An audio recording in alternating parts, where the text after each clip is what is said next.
Yeah, so we have seen ternary operator. దాంతోపాటు ఇంకా చాలా విషయాలు తెలుసుకోవాలి. ఎలా ఉంటుంది అంటే we shall get on to next topics. They create more interest. Like next topic is controlling constructs. So constructs అంటే నిర్మించబడినవి, నిర్మాణాలు. సో ఇవి దేనికి పనికొస్తాయి అంటే ప్రోగ్రామ్ని కంట్రోల్డ్గా ఎగ్జిక్యూట్ చేయడానికి పనికొస్తాయి. సో వీటిలో ఇంపార్టెంట్వి రెండు ఉన్నాయి. ఒకటి బ్రాంచింగ్, రెండోది ఇటరేషన్. సో ఇటరేషన్ అంటే ఇటరేటివ్ స్టేట్మెంట్స్ రిపీటెడ్ ప్రాసెస్. ఏదైనా ఒక పని మళ్ళీ మళ్ళీ చేయడాన్ని ఇటరేషన్ అని అంటారు. ఇంకా మొదటిది బ్రాంచింగ్. బ్రాంచ్ అంటే చెట్టుకి కొమ్మలు ఉంటాయి, సే బ్రాంచెస్.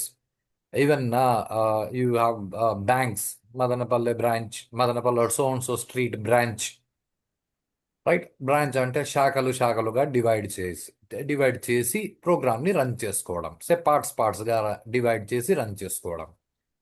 ఇక్కడ నుంచి కొన్ని విషయాలు చాలా జాగ్రత్త పడాల్సి వస్తుంది. ఇవన్నీ గుర్తుపెట్టుకోవాలి. గుర్తుపెట్టుకుంటేనే మనము మంచి ప్రోగ్రామర్గా తయారవ్వగలం. ఇలా తయారైతే మనకు ఆలోచన శక్తి పెరుగుతుంది. ఈ ఆలోచన శక్తి పెరిగితే మనం దాన్ని ఎక్కడైనా వాడుకోవచ్చు. కాబట్టి కాస్త జాగ్రత్తగా పట్టుకోవడానికి ట్రై చేయండి. It is software mechanism. ఈ పదం జాగ్రత్తగా గమనించండి. It is a software mechanism used to divide program into number of parts, or you say branches, and execute them based on conditions. అంటే ఈ బ్రాంచింగ్ అనే కాన్సెప్ట్ కూడా కండిషన్స్తో పనిచేస్తుంది. Tabassum okay? Okay sir. It is supported with the keywords if and else. So దీని syntax అంటే చూడడానికి ఎలా ఉంటుంది అంటే, if takes a condition, it will have one statement. Under influence of if, you have another keyword else, that will have another statement influenced under else. అంటే దీన్ని సింపుల్గా మనము బిగ్గెస్ట్ ఆఫ్ 2 numbers అన్న ప్రోగ్రామ్ని తీసుకుంటే it goes on something like నిన్న ternary ఆపరేటర్లో మనం చెప్పుకున్నది a greater than b, question mark, print of a is big, colon, print of b is big. Biggest of 2 numbers మనం టెర్నరీ ఆపరేటర్తో ప్రోగ్రామ్ని ఇలా రాయొచ్చు అని లాజిక్ చెప్పుకున్నాం. Right Samina? Yes, sir. Now the same can also be written as if a greater than b, print of a is big, else print of b is big. అంటే మీరు ఇలా అయినా రాయొచ్చు, ఇలా అయినా రాయొచ్చు. Navyasri okay? Okay sir. Okay.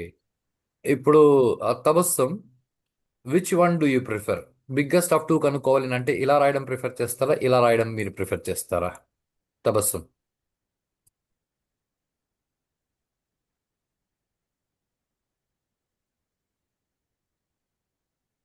Yeah Samina, biggest of 2 numbers కనుక్కోవాలంటే ఇలా అయినా రాయొచ్చు, ఇలా అయినా రాయొచ్చు. Which one do you prefer? First one sir. First one, nice. Yeah Navyasri, which one do you prefer? Second one sir. Yeah Akshara. Second one sir. ఆహా, నేను ఇంకా క్వశ్చన్ అడగల. చెప్పండి sir. The question is, why did Samina preferred first one, and why did Navya Akka preferred second one?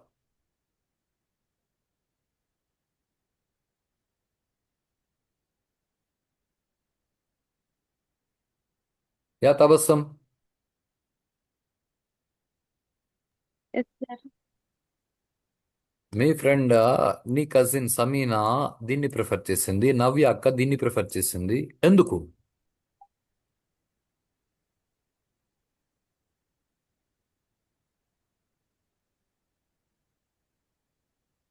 Okay. Yeah Navyasri, yes sir. మీకు కాలేజీలో ternary operator చెప్పారా సిలబస్లో? No sir. అక్షరం అర్థమవుతుందా? Yes sir. సో నవ్య అక్క వాళ్ళకి సిలబస్ లో ఇది మాత్రమే చెప్పారు, ఇది చెప్పలేదు కాబట్టి ఇట్లాంటిది ఒకటి ఉందన్న సంగతి తెలియదు. ఇది అలవాటైన విషయం.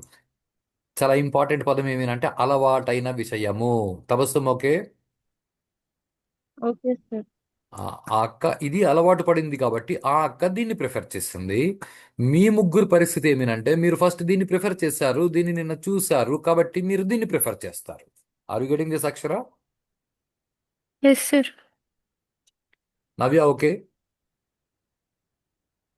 Okay sir. Now the question is, అసలు ఏది ప్రిఫర్ చేయాలి? ఇది బిగ్గెస్ట్ క్వశ్చన్. ఏదో దీన్ని టెక్నికల్ గా చెప్పేయమంటారా, కథ చెప్పమంటారా? యా నవ్య.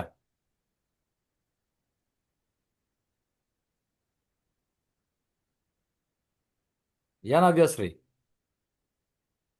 Okay sir.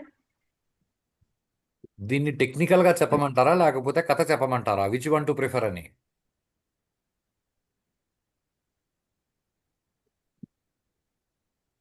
టెక్నికల్ గా చెప్పండి సార్. ఓ టెక్నికల్ గా చెప్తాను for you, right? As the conditional operator is an operator, and an operator is a very minute aspect of the programming language, and as the if else is a software mechanism for simpler divisions of code into two parts. We can prefer ternary operator as it gives as uh, branching gives compiler overhead. Okay, obviously. Sir కథగానే చెప్పండి sir. వద్దు కానీ.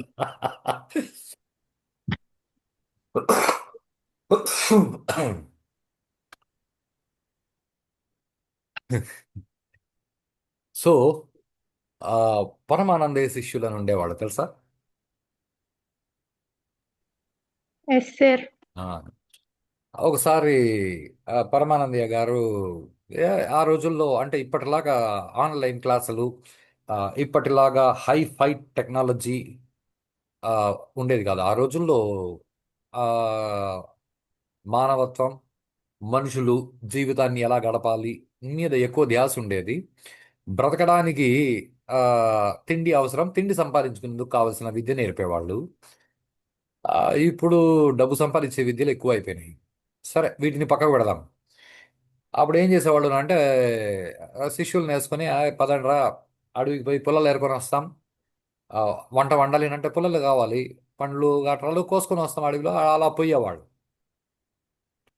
అలా పోయినప్పుడు ఏమైంది అంటే ఈయన పరమానందయ్య గారు ఆ, గోచి పోసుకునేవాళ్ళు, పైన పై పంచ చేసుకునేవాళ్ళు. ఆ పై పంచ ఏదో ఒక చిన్న ముళ్ళుకు తగులుకొని పై పంచ కొంచెం చిరిగింది. సరే ఇంటికి వచ్చినారు. ఇంటికి వచ్చిన తర్వాత ఇంట్లో భార్యను అడిగినాడు ఆయన పరమానందయ్య గారు. అయ్యా ఏమే సూది తీసుకురా ఇది కుట్టాలి అని. ఆవిడ సూది వెతికింది, సూది దొరకలేదు. ఏమండి సూది దొరకలేదు అని చెప్పింది. అంతలో ఆయన ఏం చేశాడంటే తన శిష్యుల్ని పిలిచి, ఎవరైనా అన్న పక్కన ఊరుంది కదా, ఏదో ఒక 5 మైళ్ళ దూరంలో పక్కన ఊరు, ఆ ఊర్లో మా చెల్లెలు ఉంది, అక్కడికి పోయి మీరు అట్లా ఒక సూది తీసుకురంటారా, మీకు అలా ఎన్వైర్న్మెంట్ మారినట్లు ఉంటుంది, ఆ, నాకు పని జరుగుతుంది. ఓ 5 మైళ్ళు అంటే పోయేందుకు ఒక అరగంట, వచ్చేందుకు ఒక గంట, గంట 2 గంటల్లో వచ్చేస్తారని తెల్లారి ఆయన 8 గంటలకు టిఫిన్ పెట్టి పంపించినాడు పిల్లలందరినీ, పరమానందయ్య శిష్యుల్ని. వాళ్ళు వెళ్ళినారు. అదే 9 గంటలకు, 8, 8:30కు బయలుదేరిన వాళ్ళు మధ్యాహ్నం 11, 12కు వచ్చేస్తారని ఆయన అనుకున్నాడు. వాళ్ళు రాలా. సాయంత్రం మధ్యాహ్నం 2 అయింది, 3 అయింది, రాలేదు. సాయంత్రం 4 అయింది, 5 అయింది, 5:30 అయింది, 6 అవుతుంది, లైట్గా చీకటి పడుతోంది. ఆయన టెన్షన్ మొదలైంది. వీళ్ళు ముందే ఎక్కువ తెలివి లేని వాళ్ళు, వీళ్ళు ఎక్కడైనా ఆ, ఏ అడవిలో దారి తప్పైనారు, ఏమైనా ప్రాబ్లం వచ్చిందేమో అని. ఇంతకీ వాళ్ళంతా వెళ్ళింది దేనికి నవ్యశ్రీ?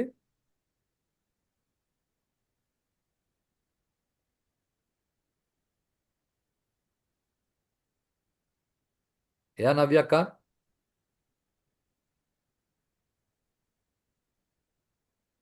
సార్, వాళ్ళు వెళ్ళింది దేనికి? సూది తేవడానికి సార్. ఆ, సో సాయంత్రం 6 గంటల అయ్యేసరికి ఆయన టెన్షన్ పడుతూ ఉంటే, అంతలో అంత దూరంలో చాలా పెద్ద పెద్ద అరుపులు, సౌండ్లు వినిపించాయంటే ఆయన బయట వచ్చి చూడడం మొదలు పెట్టాడు. ఆయన శిష్యులు ఆ 8 మంది, 9 మంది వాళ్ళు కలిసి వస్తున్నారు, పెద్ద పెద్దగా అరుపులు అడుచుకుంటూ. వచ్చిన తర్వాత చూస్తే వాళ్ళు ఒక పెద్ద ఆ, చెట్టు ట్రంక్, ఒకే చెట్టు దిమ్మని తీసుకొచ్చి కింద పడేసింది. ఆయన ఊరే, నేను సూది తెమ్మని చెప్పినాను రా, మీరు ఇదేంటి ఇంత పెద్ద చెక్క దొంగని తీసుకొని వచ్చినారు అని అంటే, వాళ్ళు ఆ శిష్యులు ఎవరైతే 8 మంది, 9 మంది ఉన్నారో వాళ్ళు ఒక మాట అన్నారంట. గురువు గారు మీరు సూది తెమ్మని ఎవరికి చెప్పారు? మీకే రా అని. ఇప్పుడు మీరు సూది తెమ్మని చెప్తే మీ చెల్లెలు గారేమో సూది ఇచ్చినారు, అది బాగానే ఉంది, కానీ ఆ సూది చూస్తే బోడి చిన్నది, 2 ఇంచీలు ఉంది. ఇప్పుడు దాన్ని ఒకడు పట్టుకుంటే మిగిలిన 8 మంది పట్టుకోవాలంటే కష్టం. అతి కష్టం మీద ఇద్దరు కలిసి పట్టుకోగలిగాం సూదిని. ఇప్పుడు 9 మందిలో ఇద్దరు సూదిని పట్టుకుంటే ఇంకా 7 మంది సూదిని పట్టుకోలేదు కాబట్టి, గురువు గారి మాటని జవదాటిన దోషం వాళ్ళకు వస్తుంది కాబట్టి, ఈ సూదిని అందరూ కలిసి మోసుకురావాలని డిసైడ్ అయినాం. ఇప్పుడు సూదిని పట్టుకోవడం కష్టం కాబట్టి పెద్ద చెట్టును కోసి దానికి సూదిని చెక్కి ఆ చెట్టు కొమ్మను మేమంతా కలిసి ఎత్తుకొచ్చినాము అని చెప్పినారంట. అర్థమైందా నవ్య? సార్, అర్థమైందా? అర్థమైంది సార్. దీన్ని ఇలా ఎవరైనా చేస్తారా? ఏమో సార్. ఏమో సారా, ఇలా అవును ఎవరైనా సార్. దీనికి ఒక సామెత ఉంది. తెలుగులో ఏమంటారంటే, గోటితో పోయేదానికి గొడ్డలి దాకా ఎందుకు అని. ఏదో చిన్న ముళ్ళు గుచ్చుకునేది ఏదో చిన్న విషయం గోరుతో గోకితే వెళ్ళిపోతుంది అంటే దానికి గొడ్డలు తీసుకొచ్చి గోకే అవసరం లేదు. కరెక్టా కదా? స్- ఎస్ సార్. సమీనా అర్థమవుతుందమ్మా? Yes sir. ఇప్పుడు ఏదైనా ఒక ప్రోగ్రామింగ్ లాంగ్వేజ్ తీసుకుంటే, ఆ ప్రోగ్రామింగ్ లాంగ్వేజ్ అంటే సి లాంగ్వేజ్ని తయారు చేసింది డెన్నిస్ రిచ్. తయారు చేసినప్పుడు ఏం చేశాడంటే, చిన్న చిన్న విషయాలు చెప్తాను జాగ్రత్తగా వినండి. ఏదో ప్లస్ ఒక ఆపరేటర్, మైనస్ ఒక ఆపరేటర్, ఇలాంటివి ఆల్రెడీ ఏఎల్యులో ఉన్నాయి కాబట్టి అవి పనిచేసే పద్ధతి అవి పనిచేసే పద్ధతి అని సి లాంగ్వేజ్లో అతను ఇన్స్ట్రక్షన్స్ ఇచ్చినప్పుడు, ఒక ఆపరేటర్ తయారు చేయాలంటే ఏదో 10 లైన్లు 15 లైన్లు తయారు చేసి ఉంటాడు. ఓ 10 లైన్లు రాస్తే ప్లస్ అనే ఆపరేటర్ తయారైంది. ప్రతి ప్రోగ్రామింగ్ లాంగ్వేజ్లో అన్నిటికంటే చిన్న చిన్న చిన్న విషయాలు ఏంటివి అంటే ఆపరేటర్స్. కానీ బ్రాంచింగ్ అనేది it is a software mechanism. పదాలు జాగ్రత్తగా వినండి. It is a software mechanism. ఒక కీవర్డ్ తయారు చేయాలంటే ఓ 200, 300 లైన్లు రాస్తే కానీ ఒక కీవర్డ్ తయారవ్వదు. అంటే క్వశ్చన్ మార్క్ కోలాన్ తయారు చేయడానికి మీ డెన్నిస్ రిచ్ ఒక 15, 20 లైన్లు రాశాడు అనుకోండి. ఇఫ్ తయారు చేయడానికి, ఇఫ్ అనే కీవర్డ్ని తయారు చేయడానికి ఒక 200, 300 లైన్లు రాశాడు, ఎల్స్ అనే కీవర్డ్ తయారు చేయడానికి ఒక 200, 300 లైన్లు రాశాడు అని అనుకోండి. ఇప్పుడు బిగ్గెస్ట్ ఆఫ్ టూ కనుక్కోవాలి అంటే మీరు question mark colon ternary operator వాడితే ఒక 20 లైన్లు ర్యామ్లోకి లోడ్ అయి మీకు రిజల్ట్ ఇస్తుంది. నవ్యశ్రీ ఓకే? Okay sir. అదే బిగ్గెస్ట్ ఆఫ్ టూ నెంబర్స్కి మీరు ఇఫ్ ఎల్స్ వాడారనుకోండి, ఇప్పుడు సి కంపైలర్ ఒక 500-600 లైన్లు ర్యామ్లోకి లోడ్ చేసుకుని బిగ్గెస్ట్ ఆఫ్ టూ ఇవ్వాల్సి ఉంటుంది. కాన్సెప్ట్ అర్థమైందా?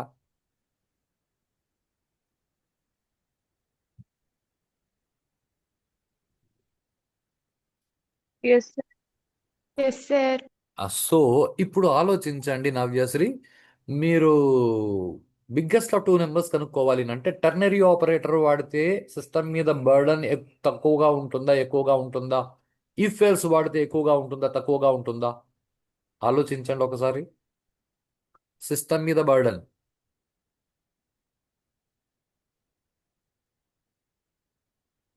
ఇఫెల్స్ వాడితే తక్కువగా ఉంటుంది సార్. ఇఫ్ ఎల్స్ వాడితే తక్కువగా ఉంటుందా Navyasri? Yes sir. Navyasri, ternary operator అంటే ఒక 20 లైన్లు రాసి ఉంటాడు డెన్నిస్ రిచ్చి. ఇఫ్ ఎల్స్ ఒక్కొక్క కీవర్డ్ తయారు చేయడానికి ఒక్కొక్క కీవర్డ్కి 200-300 లైన్లు రాసి ఉంటాడు. అంటే మీరు సి లోపల మీ ప్రోగ్రామ్ రన్ అయినప్పుడు మీరు ఇలా కూడా రాస్తే ఒక 20 లైన్లు ర్యామ్లోకి లోడ్ అయ్యి బిగ్గెస్ట్ ఆఫ్ టూ ఇచ్చింది. మీరు అదే ఇలా రాశారనుకోండి, ఒక 500-600 లైన్లు సిస్టంలో ర్యామ్లోకి లోడ్ అయ్యి మీకు రిజల్ట్ ఇచ్చింది. ఇప్పుడు ఏది వాడితే సిస్టమ్ మీద బర్డన్ ఎక్కువ ఉంటుంది? ఇఫెల్స్ వాడితే బర్డన్ ఎక్కువగా ఉంటుంది సార్. అంటే ఇప్పుడు మీరు ఏదో ఒక ఆ, మీ ఇంట్లో మీ అమ్మగారు ఇదిగో 10 రూపాయలు పచ్చిమిరపకాయలు తీసుకురా అన్నారు అనుకోండి. మీరు పక్కన అంగడికి వెళ్ళి 10 రూపాయలు పచ్చిమిరపకాయలు తీసుకురావడానికి చిన్న ప్లాస్టిక్ కవర్ పట్టుకెళ్తారా లేకపోతే పెద్ద గోనె సంచి పట్టుకెళ్తారా? Plastic cover sir. అంటే ఇప్పుడు బిగ్గెస్ట్ ఆఫ్ టూ కనుక్కోవాలి అన్న రిక్వైర్మెంట్ వస్తే మీరు ఇది వాడతారా లేకపోతే ఇది వాడతారా? Ternary sir.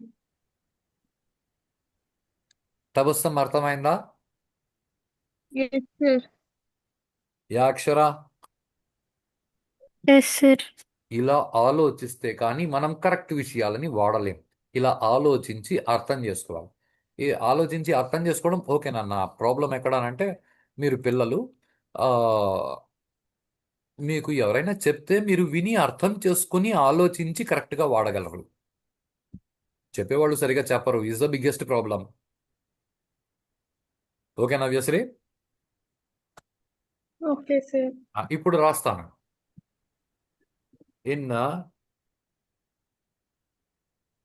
In any programming language an operator is the smallest part coming to the if else it is a software mechanism. Okay Navyasri? Okay sir. For simpler programs like biggest of two etc, we prefer ternary operator than branching, as branching raises compiler overhead అంటే burden on run time environment మీద burden పెంచుతుంది. కాబట్టి ఇలాంటి చిన్న చిన్న విషయాల మీద మనం ప్రోగ్రామ్ చేసేటప్పుడు వీ ప్రిఫర్ టెర్నరీ ఆపరేటర్. ఇప్పుడు కాలేజీ లెవెల్ ప్రోగ్రామింగ్లో it really makes no difference.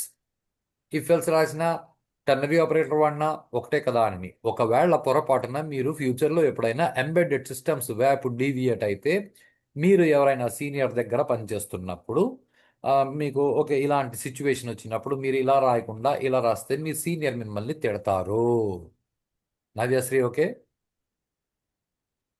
Yes sir.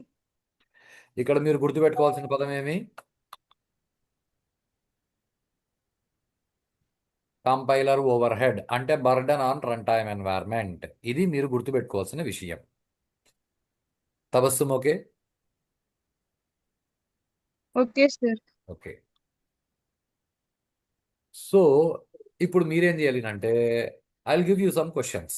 యాక్చువల్గా మొన్న సాటర్డే ఇస్తానన్నాను, ఫ్రైడే సరేలే ఓకే అని గమన అయిపోయాను. Biggest of two numbers. Okay. Even or add.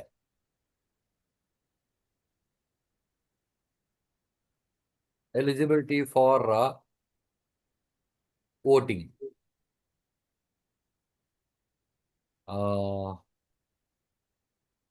Palindrome or not.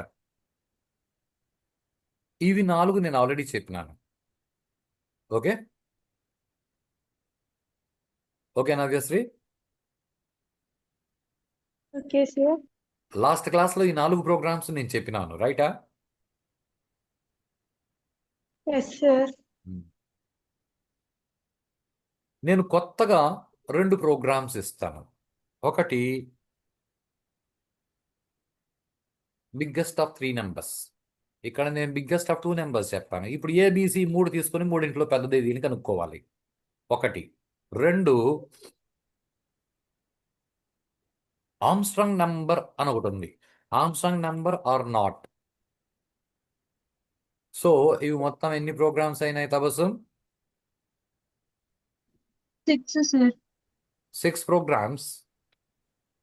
The question is,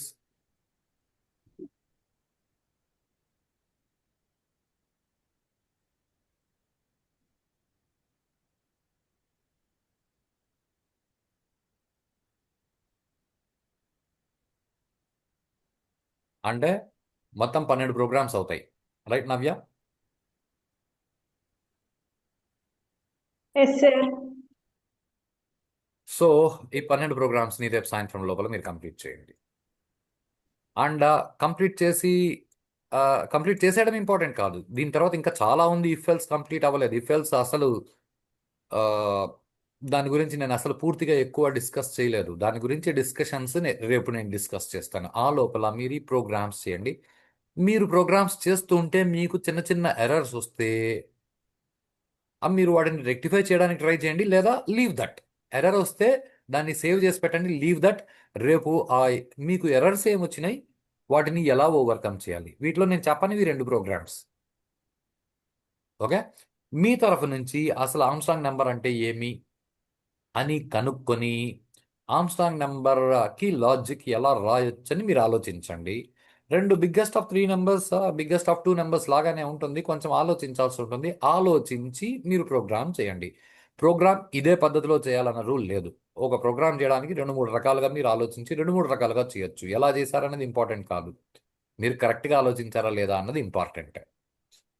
yeah Shilpa, late అయిపోయింది. సార్ మొబైల్ అమౌంట్ అయిపోయింది సార్. ఓకే. రైట్. ఓకే. ఈ రోజుకి చాలా అనుకుంటా నవ్య, ప్రోగ్రామ్స్ ఎక్కువ ఉన్నాయి. Yes sir. ఈ రోజుకి చాలు, మీరు ప్రోగ్రామ్స్ చేయండి. రేపు evening will go for 2 sessions and I will do all the programs. నేను చేసి చూపిస్తాను మీకు ఎక్కడెక్కడ తప్పులు జరుగుతాయి, మీరు వాటిని ఎలా ఓవర్కమ్ చేయాలి, రెండూ చెప్తాను. ఓకే తబస్సం? Okay sir.